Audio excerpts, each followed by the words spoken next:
to believe that anybody feels the way we do about our girls and all those chords we're traveling to. And all the roads we drive, all the states we see, we've been volleyball'd all so desperately. I said maybe we're gonna be the ones to cheer them on. We're lost in this volleyball. Chapter 19. This is Volleyball'd, and we are the Medinas. I'm Carlos, And I'm Allison. and we're ready to talk about it. We're tired. That's what we are. We're tired. It's been a very tough last 72, 96 hours. But before we, I think we should name it. I don't know if we should call it Trapped Weekend or Caught in Horrendous Weather Weekend. Travel apocalypse. Qualifier mania. All things traveling don't go well. If you were in the Midwest this weekend, you have a story, probably, about getting home. So we're going to talk about what went on. For those of you that have been trying to explain to your friends and your family why you were not home in time, or how you missed a birthday, or you had to explain to your boss what happened this weekend.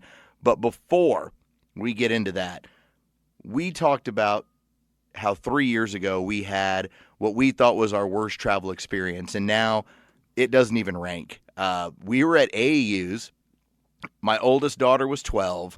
They had finished third, so they got a chance to meet Mickey Mouse back when they were doing that at Disney Wide World of Sports. And Allison and I are high-fiving our way back to the airport, and what a weekend. And you got medals, and you're walking through the Orlando airport, and everything's by the cool. way, best thing in the world is walking through an airport wearing a giant medal. There's nothing better. We taught our 11-year-old that this weekend. You wear it proudly, honey, because look at all the other volleyball girls who don't have a medal on. It's something to be proud of. And let's be clear, qualifier medal. When you're at a qualifier and you've medaled, and we'll talk about some of the craziness of how we've now had a second place finish and a third place finish, and yet still no bid, because that's how 11 National works. But her bronze medal this weekend has a giant moose on it, which is actually pretty freaking cool. So going back to 3 years ago, we're walking through the Orlando airport. It's the bronze medal at AAU Nationals. We're having a great time. We decide to go grab some food, and at this point it's 4 o'clock in the afternoon, and we have a 6:30 flight. And then we get a notification on our phones. Your flight has been delayed to 7 o'clock. No big deal. What's the problem with that? Order another margarita. Hey, sounds great. Then we get the notification. It's 8:15. Now, let me paint this picture for you. It's bright sunshine in Orlando. What we're hearing is that the plane coming from somewhere else is having a lot of problems. I don't remember all of the string of stuff. Do you remember how long this went on for? Because it went on for about 6 or 7 hours. Yeah, we were in the airport at least 7 hours, and it was delay after delay, and then we're changing gates, and we're changing planes, and then we finally get ready to get on the next plane, and the crew times out, and then they find a new crew, and then they get us on the international flight. If I recall, there was 8 seats across, it was a massive plane. The issue we had was that I believe we were required by law to have 8 crew members, but because of the size of the plane, for some reason, they needed one more person, and they couldn't get someone. So we left. Do you remember the announcement? It was, we need a couple more crew members, and there's no one available in the Orlando airport, so we're just waiting for the next flight to get here from Atlanta. It will be taking off in 20 minutes. So you're in Orlando hearing that the flight bringing the crew that's going to get you home has not even left Atlanta yet, and we're trying to get back to Atlanta. So it's a minimum 3 hours before you're getting on the next flight. So by the time this all comes to a head, I've been asleep on the floor of the Orlando airport, and when we get the announcement, hey, it's time to board, they have enough crew members, I believe it was 3:45 in the morning. Now, for those of you who have made the trip to Sunshine and did the qualifier there, or AAU Nationals, you're starting to think in your mind, how far would it be and how long would it be to drive? And for us, from our front door to the convention center is a little under 7 hours. We had gotten there at 4 o'clock in the afternoon and didn't fly out until nearly 4 o'clock in the morning. And we thought that was the worst situation we had ever when it came to travel and volleyball. Oh, no, we've topped that. So do you want to start with your end or my end? Because I think that to tell this story correctly, we should go back and forth, because I was in St. Louis with the 16-year-old team. You were at MEQ. At MEQ. You were at Northern Lights. It's split up into 2 weekends. So you had the younger girl weekend. Right. I had the 11 national weekend. And you and I start chatting back and forth through text message Sunday afternoon as we've been eliminated. Your team, your girls are still going. They're getting into the quarterfinal. They're getting ready for a semifinal. They're still playing. But now you and I are texting back and forth about how we hear bad weather is not only coming to our area, but we're dealing with it if we start heading south to Atlanta as well. Well, let me back up a couple days before that. I'm on a work trip in San Diego where it is 80 degrees, blue skies, not a cloud in the sky. I'm looking at ocean waves with a slight gentle breeze in my hair. I mean, it is gorgeous weather on Friday as I'm boarding my flight to Minneapolis, where upon arrival in Minneapolis, it is already well into the 30-degree temperatures, with bad weather coming. And beginning around Saturday at 10, 11 o'clock-ish, the sky just starts dumping snow onto the ground. And I'm talking the kind of snow where if you actually looked at the winter weather warnings on your weather app, it said possibility of thunder snow. I don't know if you've heard that term before. Thunder snow. Never had I heard that until you told me on Saturday. We're expecting thunder snow. Me either. Had to Google it. Thunder snow is a thing. It's not made up at all. And it went from 10 a.m. it said winter storm warning to about 3 p.m. it said blizzard warning. Blizzard conditions likely. Now, I live in Atlanta.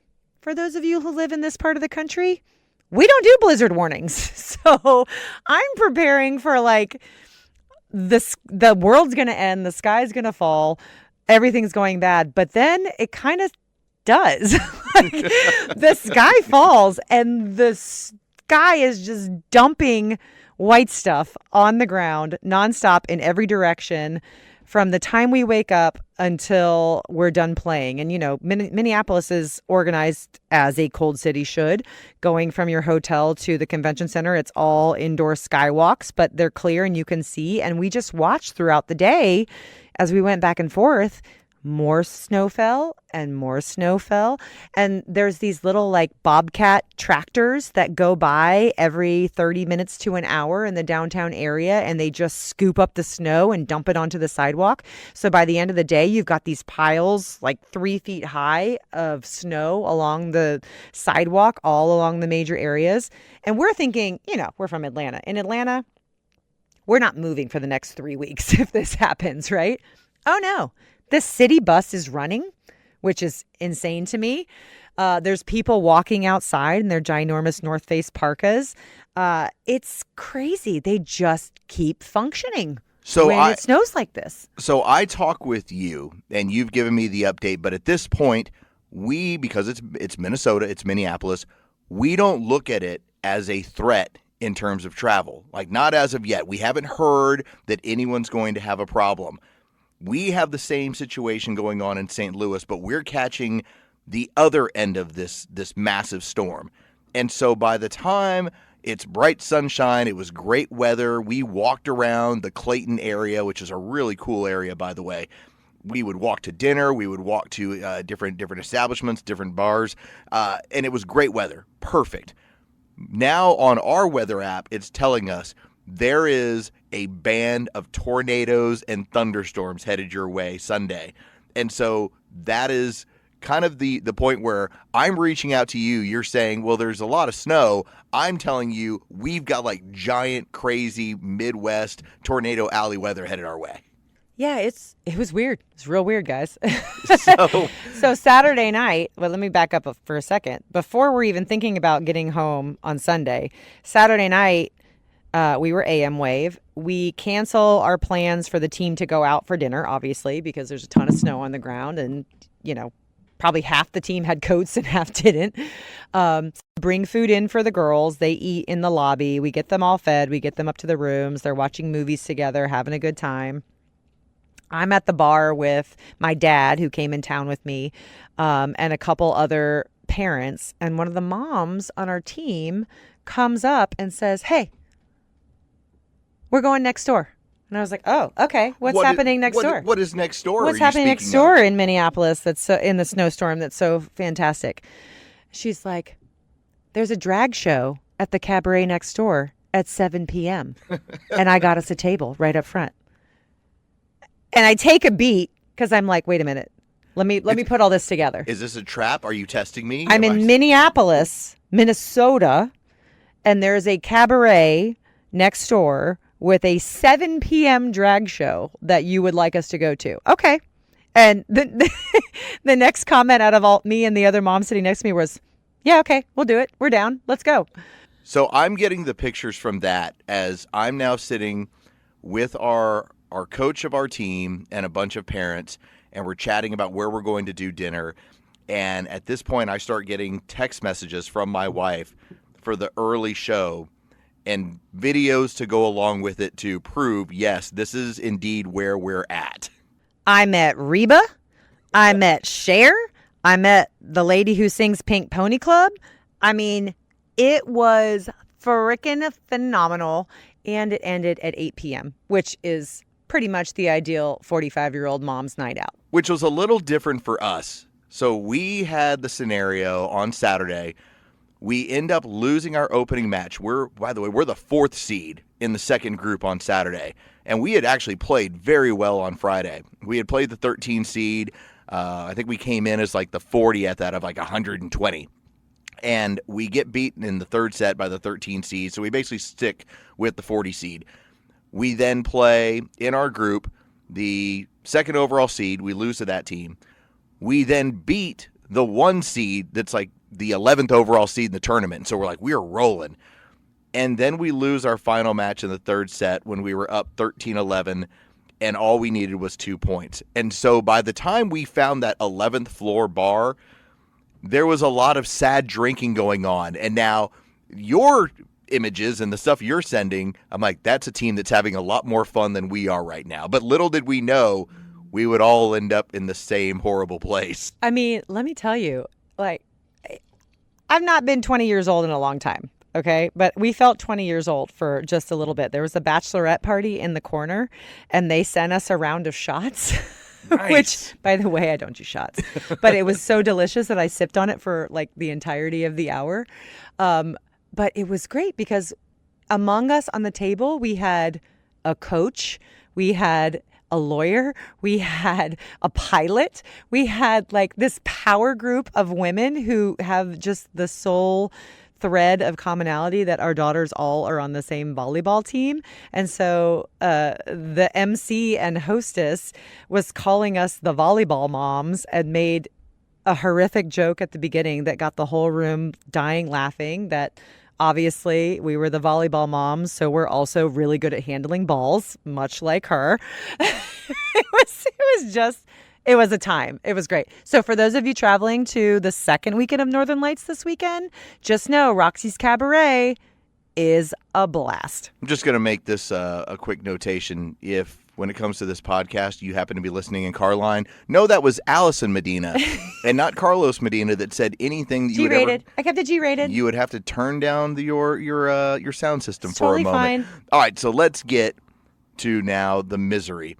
So Sunday rolls around, and now the 11-year-old team that is in Minneapolis gets beat in the semifinal. A very good One United team, so congratulations to them. 3 sets. It was amazing. Intense. I was watching it on YouTube. It was a great match. We end up playing ours, and we're done.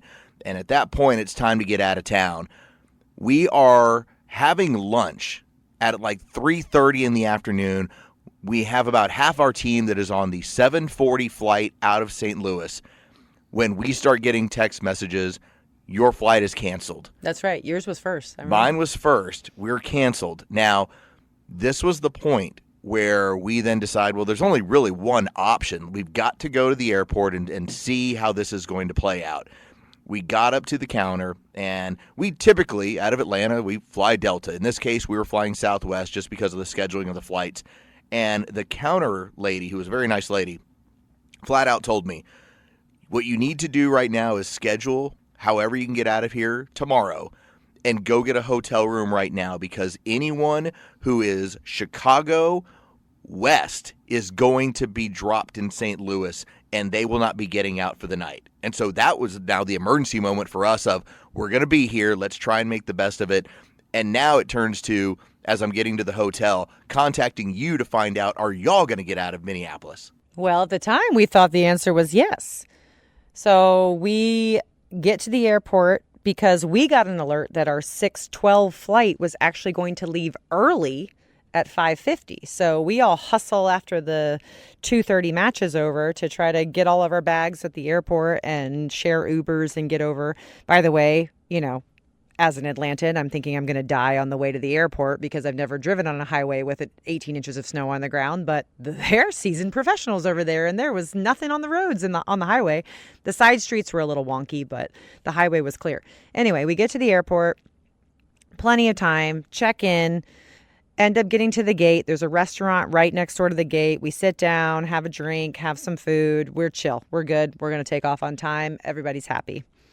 Well, 6:12, like I said, was the time, but they had told us we were leaving at 5:50. At about 4:45-ish, we get the delay that the flight will probably be boarding closer to 7 p.m. So we're like, all right, fine. There's snow. We expected delays. At 7 p.m., they begin boarding, and about half the flight gets on, and it's actually my father, myself, and my daughter who are next in line to board. And my dad goes to put his phone up on the thing, and the gentleman 2 feet away from him goes on the announcement saying, ladies and gentlemen, we've just learned that air traffic control in Atlanta has grounded all incoming flights due to overcrowdedness or something like that at the Atlanta airport. So let me pick it up from there. We end up getting the word from anyone who's trying to fly to Atlanta that there is a large delay because the similar situation was going on that we were dealing with in the Midwest, except in Atlanta, it was high winds. So they were dealing with 50-mile-an-hour winds, and so at that point, it was too dangerous for them to try and operate the busiest airport in all of America. So, World. Yeah, so it then turned into, all right, we've got to either keep people in the air longer, or the ones we can divert to somewhere else, we're going to divert to somewhere else. So we were getting those updates as well, because even though our round of flights for Southwest had all been shut down, there were 2 Delta flights that were trying to get out. And as we were told by the people that were working there, they're going to try and get out, but understand because of this storm, they're going to fly an hour and a half north before they come south to go around the weather. So it was crazy to know at least those teammates of ours who did get out on Sunday, they walked in the door of their homes after 2 o'clock, 3 o'clock in the morning because of having to divert basically up to the Chicago area from St. Louis and then come down in kind of like a giant U-shape pattern, half a U. The flight paths are ridiculous. If you look at the flight paths on Sunday of how planes went from point A to point B anywhere in this area of the country, they basically were making giant bows like all over the country. So anyway, they deplane our plane for the first time. We never got on the first time, but half of the plane did. They deplane the plane. We're sitting there just waiting for the next announcement because we don't know what the delay looks like. They actually said when they did it that it could be up to 6 hours, and we wouldn't know until Atlanta got back to us. They weren't that far off. Well, at the time we didn't know it, but so fast forward about an hour later, and they come back on and say, okay, Atlanta's allowing planes to land again. We're going to begin the boarding process in about 30 minutes. So we, all kind of gather our stuff. And in 30 minutes, they do board the plane again. We all get on the flight. We get on the plane and we're kind of waiting for a while. We start our movies and whatnot. And then all of a sudden they say, well, I don't want to call it bad news, but the latest news on this flight is that we have discovered a mechanical issue with the plane and we're just going to have a crew come out and take a look at it. So This would have been the moment where I say, I'm done. I'm getting off the plane. This flight is never going anywhere. And the moment you say we have a mechanical issue, I'm turning into that lady who's, screaming at the top of my lungs. That person isn't real. I'm like, I'm doing anything to get off the flight. Well, we don't know what the mechanical issue was, but 45 minutes I later. know, broken plane. 45 minutes later, they come back and they say, okay, mechanical issue is fixed. We are cleared for departure. So please fasten your seatbelts and stay in your seats and lower your armrests and blah, blah, blah, blah. So we back out from the gate. We get out on the tarmac. We wait about another 20 minutes. They push us a little more forward on the tarmac. They start the de-icing process. Granted, this is about an hour to an hour and a half after we first boarded the plane because of all of the delays. We're out getting de-iced. We can see them spraying down the wings, spraying everything down. But then we wait about another 10 minutes and nothing happens. Pilot comes on again. Well, folks, turns out we've discovered or uncovered another mechanical issue with the plane during the de-icing process.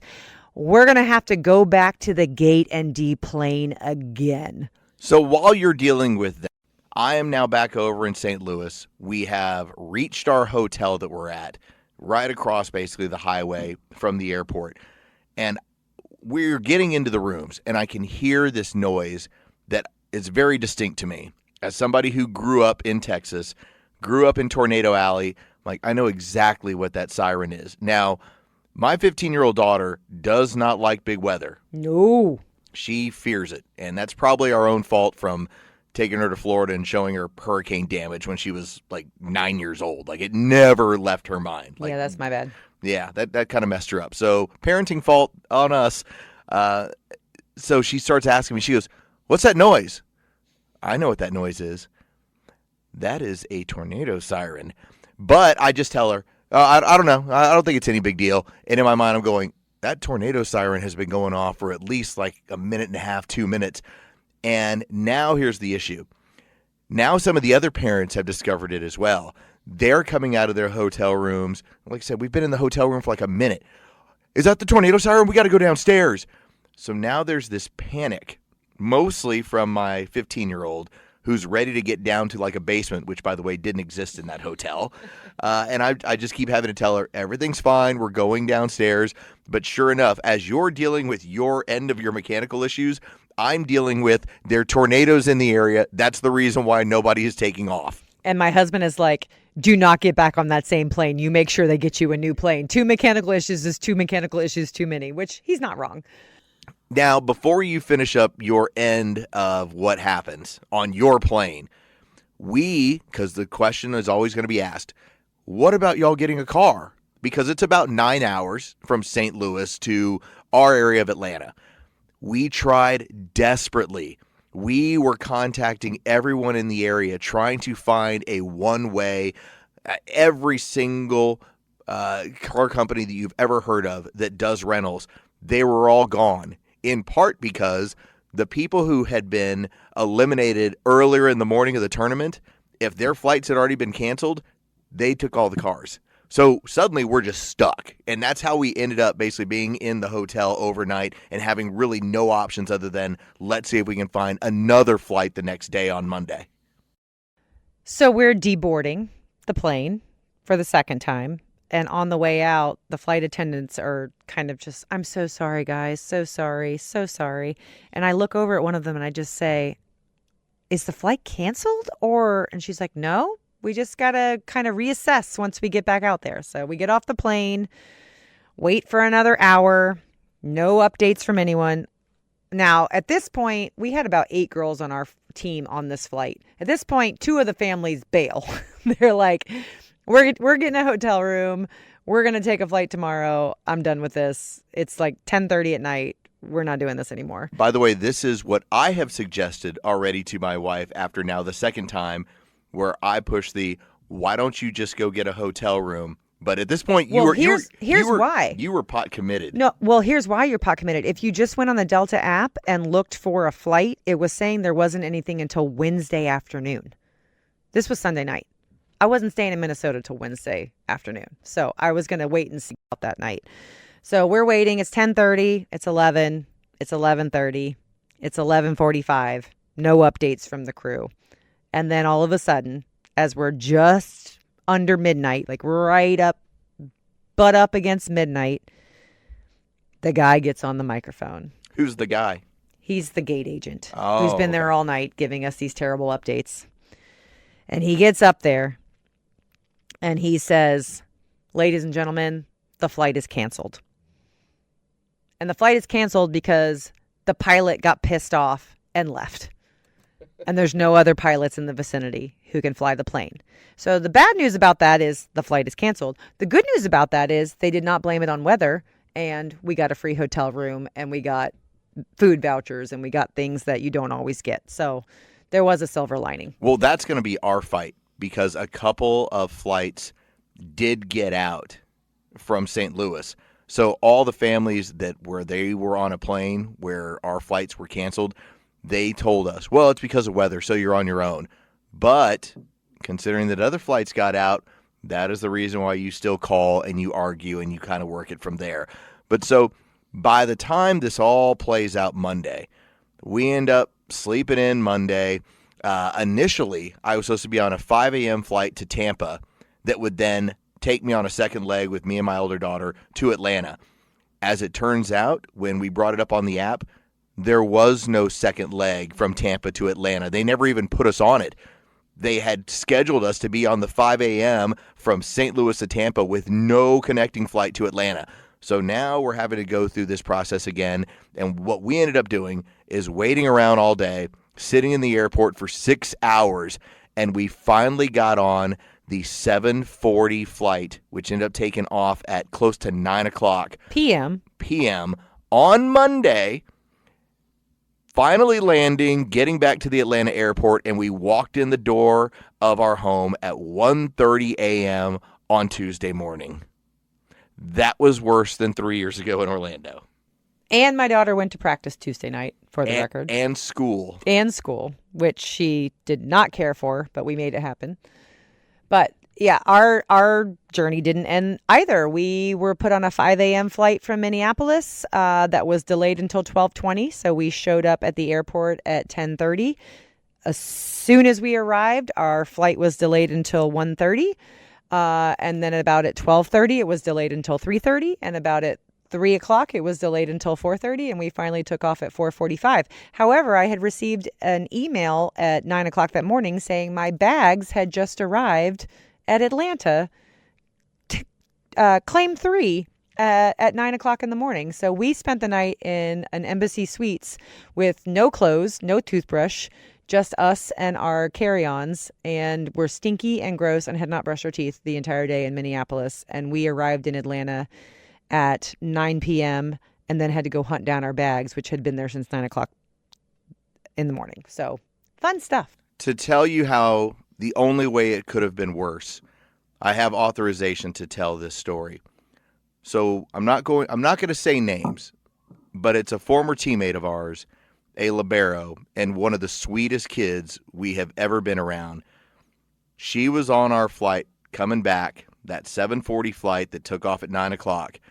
And as we're coming in for the landing, we basically hear, "Does anyone have an extra bag?" This girl, as we landed, got sick and threw up on the plane. Oh, no, I didn't know that. So if you want to know about going through this entire process and then into the Atlanta area, this sweet, sweet, nice girl, to end their portion of the trip, which, by the way, I talked to her mom who said they walked in the door at 1 o'clock in the morning. But yes, as they were landing, she threw up from not feeling well. So you could imagine after going everything that Alice and I talked about and then end it with, and then my kid threw up. Like that might take, like that's the gold medal. That posted a number. It's in the clubhouse and it looks like it's going to win. We got a girl on our 11s team who didn't make it home until like 4 p.m. on Tuesday from Minneapolis. I mean, it was bad, y'all. It was really bad. Yeah, and I know everyone who's been kind of chatting about it and talking about how, it's extra vacation days, and I know you had put it in some of the group chats to see. It's been enlightening to see how many other parents who went to a qualifier weekend in the Midwest and thought to themselves, hey, this might be fun, who got out of there with a medal or got out of there qualifying, and yet that was just like the introduction to the weekend. Everything that happened from the end of those tournaments until you finally walked in the door of your home, that was the adventure, or that was the horror. And we didn't get the bid. And Third place isn't enough in 11 national. Blah. Third place finish, don't get a bid. Second place finish at Sunshine for those girls, no bid. So with that, that's going to do it for us. Like and subscribe. Hopefully you have your own stories you can add to this. Please feel free. You can always do that. And by the way, I also learned that buttload is a form of measurement. Buttload? Yes. I believe it's 126 gallons. Take us out. So as my husband and daughter return to Minneapolis this weekend, I'm going to be sitting this one out. I would encourage anyone going to the second weekend of Northern Lights to bring a coat. Even if you don't think you need a coat because you're going to be in Skywalks, bring a freaking coat because you're waiting for Ubers. You're in the Skywalk, you're cold. It's just cold. Even if it says 50 degrees, it doesn't feel like 50 degrees. It's cold. There's snow everywhere. You're going to walk on ice. We ice skated in the street. Get ready. Shorter's better sometimes. Today is gonna be the day that we run out of cash. Watching every serve and kill, it's a total smash. By now you should have somehow realized what we've lost. Our free time's gone, it's all for volleyball at any cost. I don't believe that anybody feels the way we do about our girls and all those courts we're traveling to, and all the roads we drive, all the states we see. We've been volleyball, so desperately. I said maybe we're gonna be the ones to cheer them on. We're lost in this volleyball. Backbeat, the word is on the street that we're broke again. Entrance fees for tournaments our girls already in. I'm sure you've heard it all before, but we're at the bar, drinking through the overwhelm. No life beyond this far. Don't believe that anybody feels the way we do about the nets and all the chaos we're stuck into, and all the roads we drive, all the states you see. We've been volleyball, so desperately. I said maybe we're gonna be the ones to cheer them on. We're lost in this volleyball, and all the lights that lead us there are blinding. The hotel nights, the drinks, they keep us finding a way to cope with all this endless grind. Oh, we're trapped, no life outside, and all the roads we drive, all the states we see. We've been volleyball, so desperately. I said maybe we're gonna be the ones to cheer them on. We're lost in this volleyball. Today was gonna be the day, but we're still here. Volleyball, oh volleyball. I don't believe that anybody feels the way we do